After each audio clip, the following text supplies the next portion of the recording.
festival. You are listening to SGFR, podcast radio for the festival. Now broadcasting highlights and top picks, your tasty, tantalizing tease for this coming year.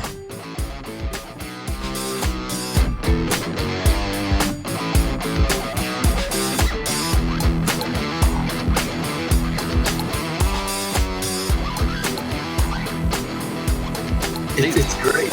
Anyway, I'm slightly distracted. Ryan, we've got Nikki, and we're going to talk about brilliant game type things. Ryan, are you okay if we start with you? Yeah, go for it, mate. Let's do Which it. is brilliant. And I understand you're a regular at festival. And I also associate you with large numbers of boxed games.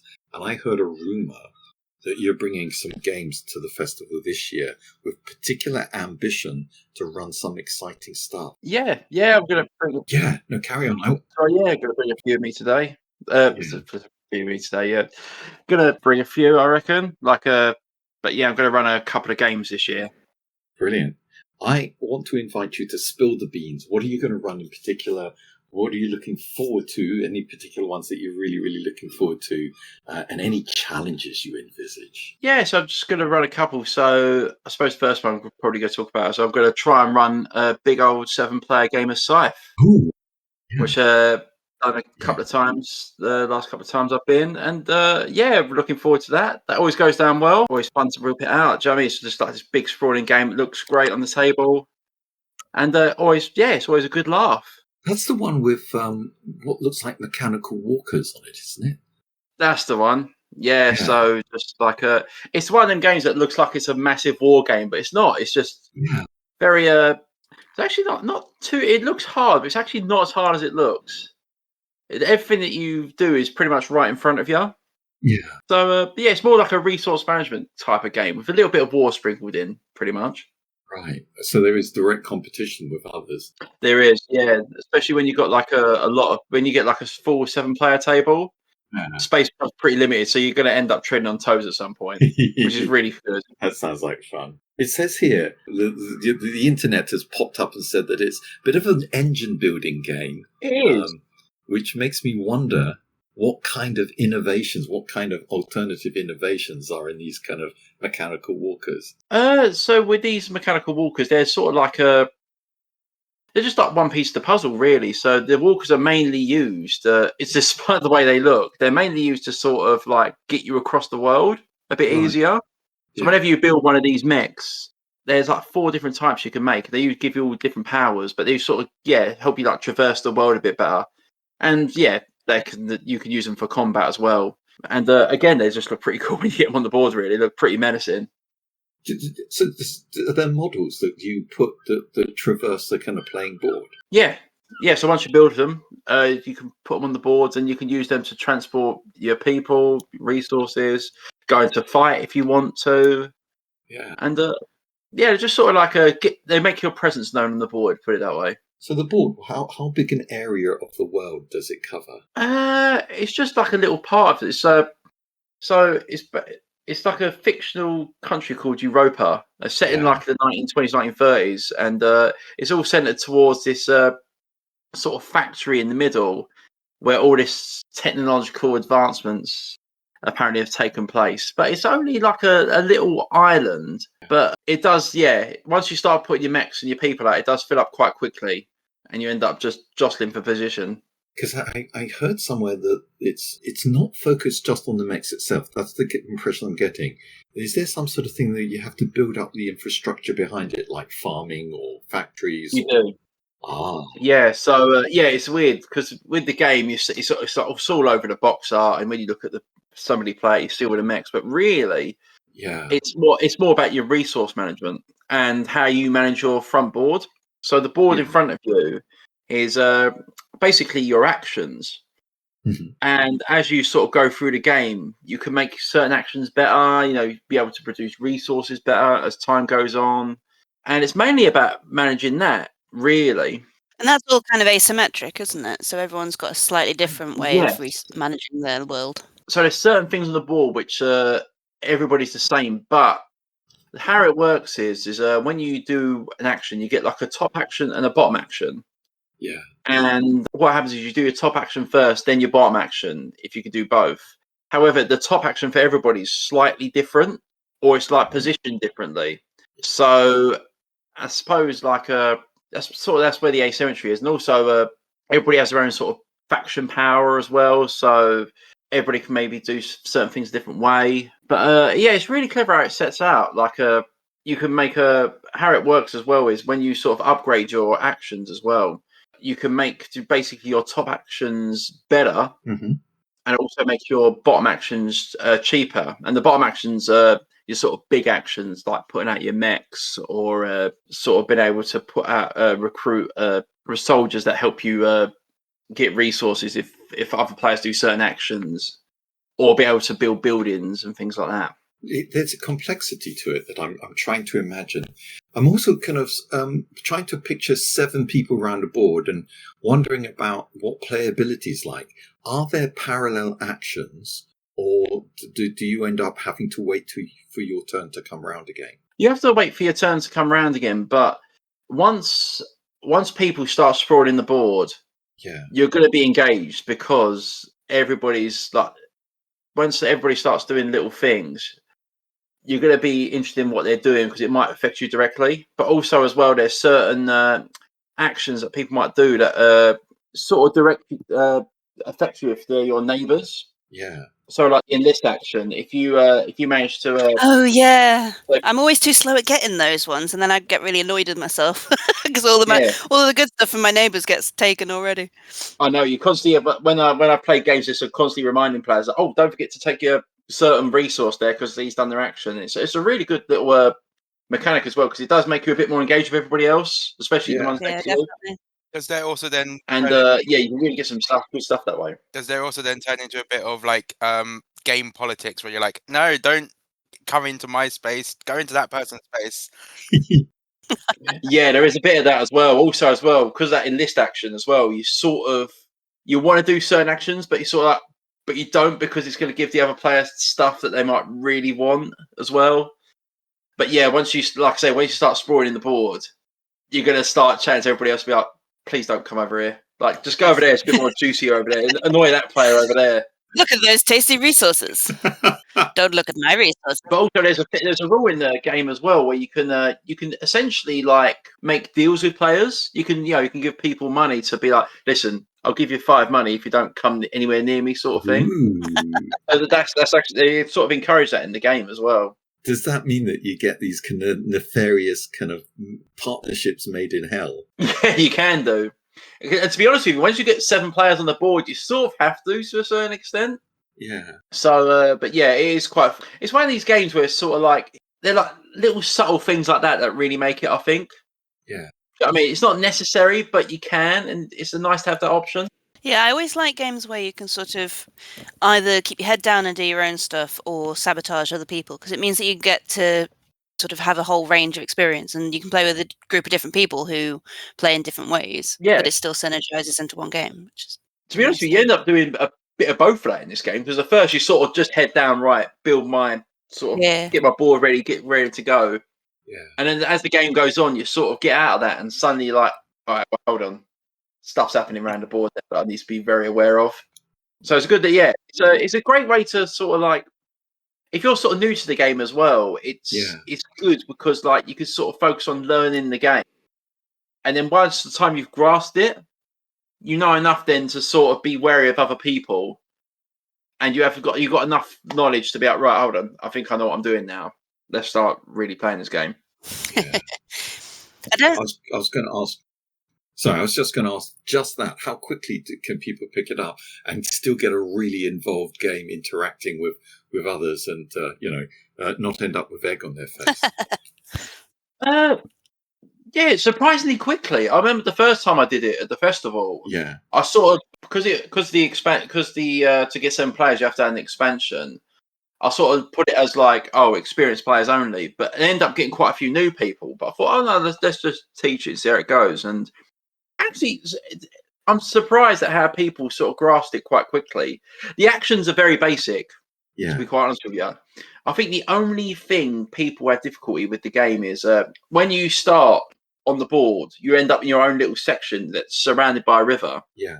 And to get into the main bit of the board, you have to cross that river. And there's a couple of ways you can do it. And I think once you've sort of got past that hurdle, it's actually quite easy to pick up. You sort of really you sort of go with the flow. Also, when you've got so many people on the board, you can see what other people are doing as well. So you can sort of learn from them as well. This makes sense. How long is 7 players? How long is a sort of 7-player game? Is this a fairly hefty full half-day thing? Or no, I think I managed with Teach to do it in about 3.5 hours. That sounds, Which I'm not going to lie, was a bit quicker than I thought it was going to be. Laura, you've clearly So played. yeah, it's a meaty game, but it's not like your Twilight Imperium sort of level, if that makes sense. Right. And have you played it a lot of times before? Is it one of your favourites? It is definitely one of my favorites. Yeah, funny enough, I ended up getting the app on my phone. Yeah. And played it that way, and absolutely loved it on my phone. And I was just like, "Yep, I need this," and just bought it straight away. I've got nearly everything for it, apart from a few little things. Wow. And it's just great. It's just it's one of these games. You get it out, and everybody's like, "Whoa, what is this sort of game?" And it's nice. It feels like as you go along, you're sort of like you're never bored. You're always just sort of engaged with it, and they're sort of my favourite games. If you're playing a game where you're constantly involved and all the way to the end, I think that's a sign of a good game, really. Does sound like it. It also looks really nice as well. Like I'm looking at some of the pictures online, and like some of the miniatures and everything look really quite cool as well. Yeah, production quality of this thing. It's also got a really satisfying. It's got a really satisfying sort of player interface with like little slots that the right wooden tokens slot into and chunk into. Oh like, yeah, if they've obviously thought through like the tactile playability of it. and the artwork as well is like probably some of the best artwork I've seen in the game. I mean, like everything just looks amazing. But the player, like, it's just every player board's unique with this just fantastic art. I mean, you just look at the box itself. Yeah. It just looks. It's amazing to look at. I was looking at the boards and the pieces. It makes me wonder: are there any other games that it's kind of like, though clearly not? Because, for example, I think of Diplomacy, which is this geographic land grab game, or Concordia, I think it is. What is it like? What's it most similar to? That's the weird thing. I can't really think of anything it's quite similar to. Really. It's quite a unique game. There's a lot of very unique things about it. Yeah. I think that's probably what's made it so popular, to be quite honest with you.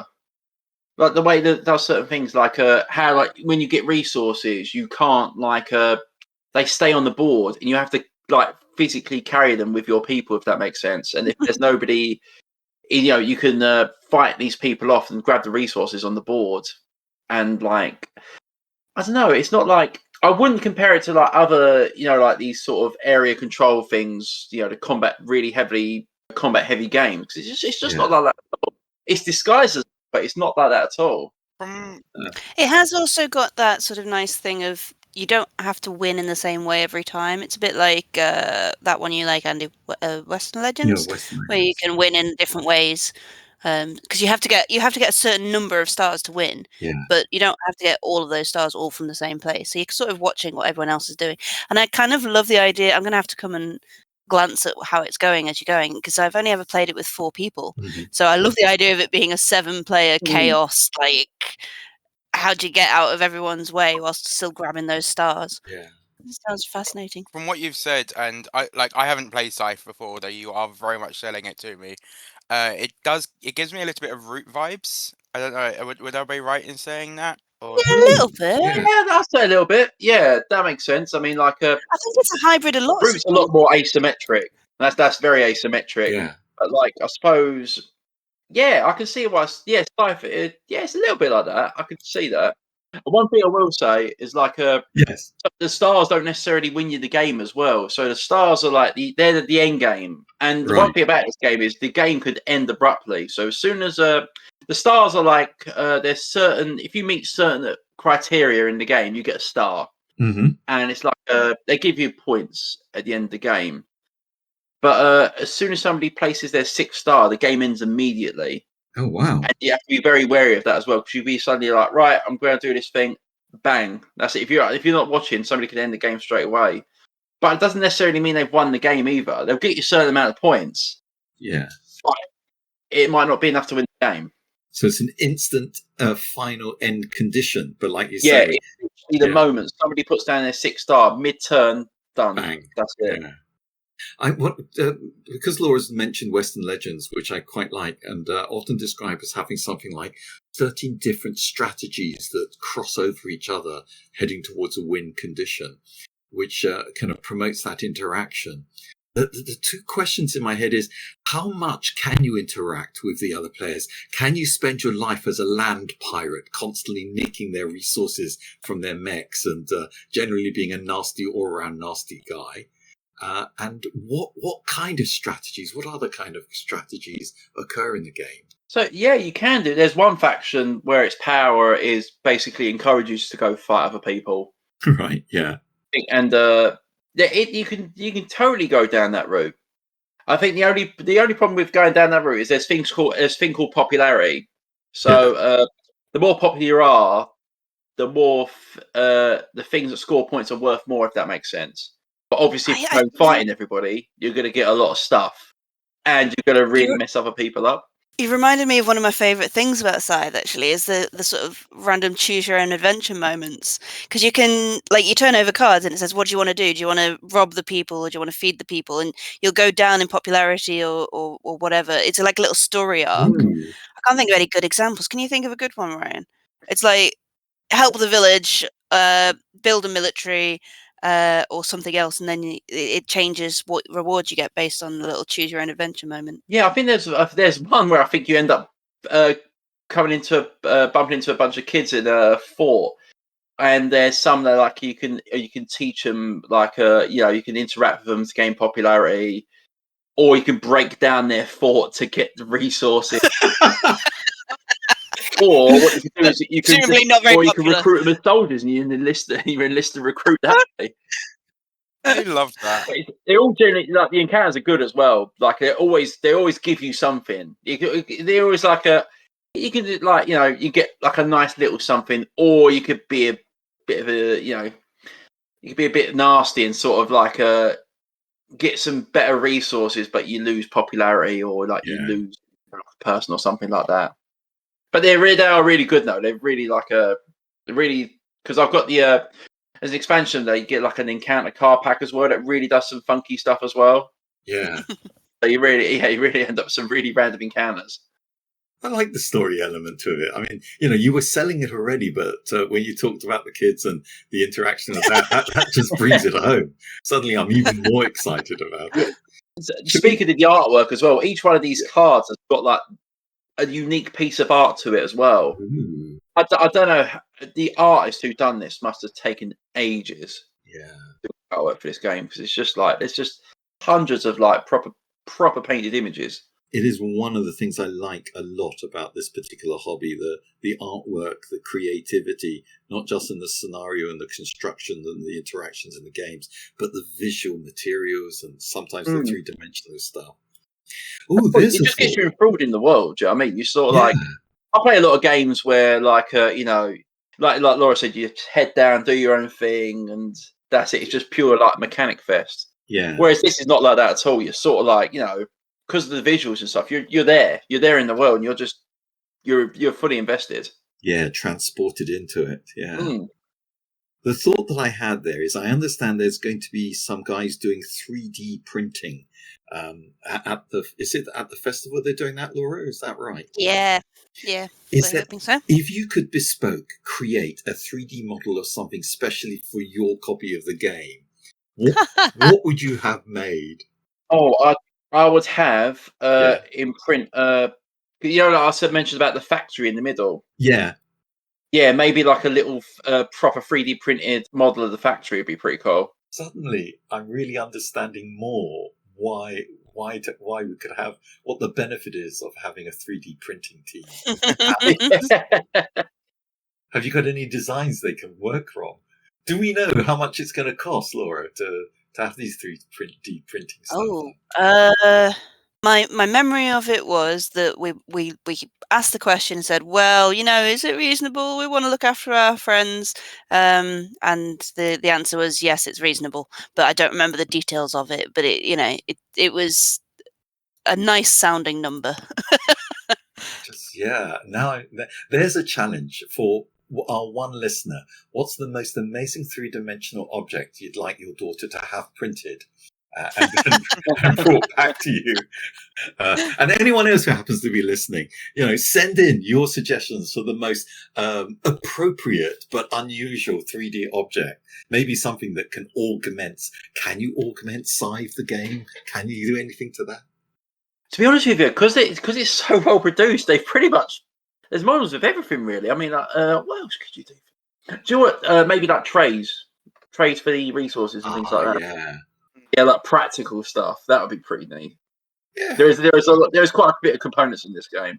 I do love a game that's got good practical boxes included in it. Ryan, I think that's brilliant. Do we want to say a quick message about the pragmatic stuff about if Ryan has a space on the game, how do you book into that? Is that something we can have a quick word about? Yeah, so it's going to be another one of those go to the Strange Games Festival website and look at the events and try and snag yourself a spot. Yeah, try and snag yourself a spot. I predict you might have slots, disappearing quite quickly, Ryan. It sounds like a lot of fun. Yeah, they do get like the last couple of times I did it, they did go surprisingly quickly, actually. Yeah. So the sign-ups for these are going to open at 7 p.m. on the Thursday before the festival. Right. Just the night before, as everyone's getting excited and packing their bags. Cool. Excellent. Ryan, thank you very much. I really appreciate you telling us about that with eloquence and enthusiasm. No worries at all, mate. You do realise there was a second game, right? Oh. I didn't want to say anything. I just thought. Ryan, tell us about your second game, please do. What is a second game? There's a second game. I heard a good authority that there's a second game. Yeah. So the second game I'm going to be doing is I'm going to be doing the 6-player version of Dune Imperium Uprising. Ooh. So there's a free version of Dune Imperium, which we've been trying to get for ages. And last year, I think quite a few people tried to do it, and as some strange reason, it just didn't happen. So I thought this year I'll proper do an event of it, so where people could just sign up and there's no drama then. So I'm going to be running that this year, which I'm really looking forward to, actually. Dune is a hot favourite of many people. Are you able to explain that? And I suppose we ought to let our listeners know what Dune Imperium actually is. So Dune Imperium is it's basically like a deck builder sort of style game where I'm trying to think what games it's sort of like. Sort of like Lost Ruins of Arnak, Clank, where you build up your deck of cards, build up a hand of cards, where they have certain symbols on them where you can put your workers out and do things, basically. That does make it sound exciting, but there's lots, again, like Scythe's got like a load of nuances to it. I suppose what makes it sort of exciting is at the end of every round there's a combat phase where you usually get big rewards for it. And it's one of them games where like you're constantly like worrying what the other people are doing. Right. Like it's down to little details, not just people like, oh, they're going to block my spot. You think like, oh, what troops are they going to put out that's going to mess up my combat strategy and things like that. And I think what I really like about it, though, is like even if you're far behind, you do that. Well, it's one of them games where like you could really pull off a good move. Yeah, I love games like that where like if you sit down and think about it and you pull off this amazing move, it's really rewarding, and the game will reward you for that as well. I've seen people where they've played the game where like it's a race to 10 points basically, but I've seen people just do that one move and they end up getting 4 or 5 points in one turn, and it's really satisfying. 40% of the win condition in one go. Yeah, but it's like a big build up to it. It's not like you look at they're not going to do well at all, and suddenly bang, they're moving up. That you're sitting there thinking like like you all looking at it thinking like, yeah, well done, fair play. That was a great move. I think it's really nice having something like that, because it's sometimes there are some games in which you're like, okay, one person has gone really far ahead, and you're kind of at that point just playing through the motions of getting to the end game because you know that person's going to win. So it's nice that there is a way to still catch up. That's So you're still in the game, yeah. Yeah, that's it. I mean, like, I've had many games of this. Like, not talk about the 3v3 version, but like the normal version where, like, you look into people and think like, oh no, they don't have a chance. And I don't know how the game sets it up, but like, it's there's always a way. There's always a way to come back. Yeah, and it makes it way more satisfying if you win that way as well. I'm feeling we ought to mention the fact that it is related to Dune, the stories and so on, and the movies. Is there anything you want to say about that, or does that impact in the gameplay in any way? It always impacts when people are playing Harkonnen, right? Oh yeah, I mean, like, I suppose with this one, it's like if you love your Dune, I mean, like it's basically like it's a Dune themed game in the sense of like you don't have to be massive into Dune to like the game. I wasn't. I started. I got it on a whim, just sort of like, and then I got into Dune that way, if that makes sense. Yeah. But like, there's loads of little, like, if you're a fan of the series, there's loads of little nuances in the cards and the spaces and things like that. You can really just go. You could just dig in deep with the theme and just go for it.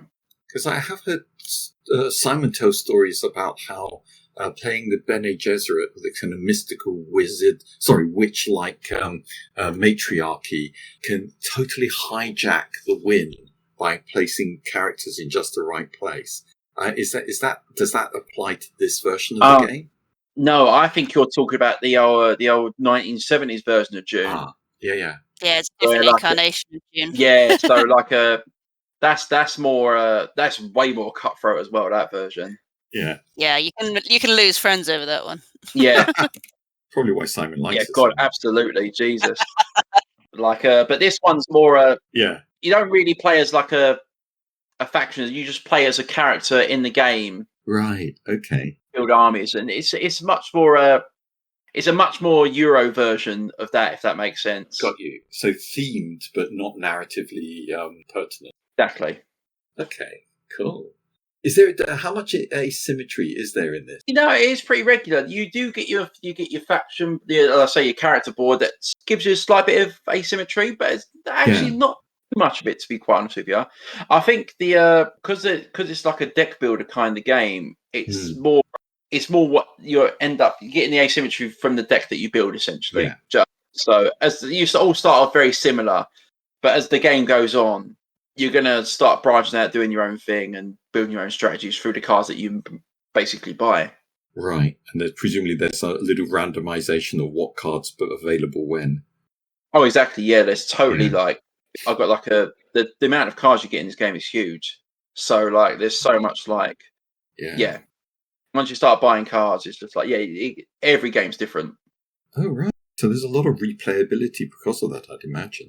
There is, yeah. I mean, like, surprisingly there is. I think because like it's weird.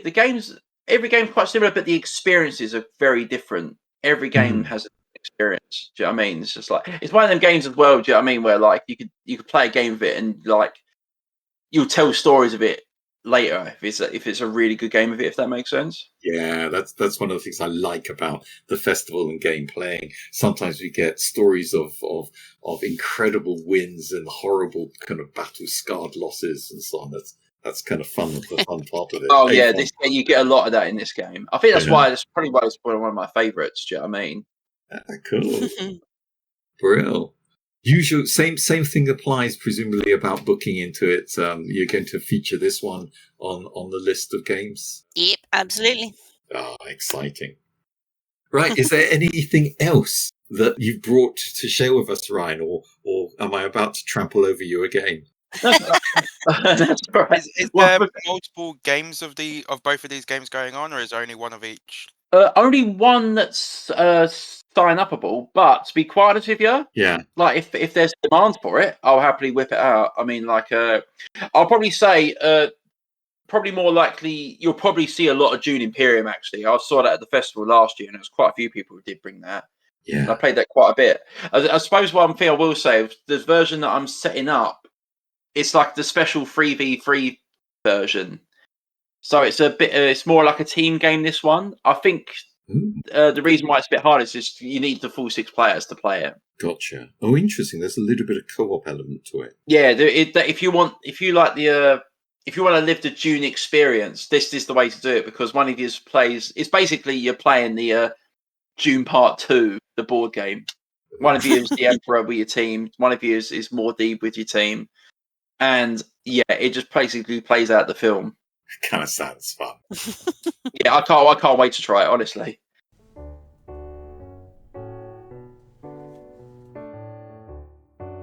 You've been listening to SGFR, the podcast radio channel for the Strange Games Festival. This season's hosts have been James, Laura, Andy and Craig. And if you'd like to come on the show, message us on the Festival Radio channel on the Strange Games Festival Discord server.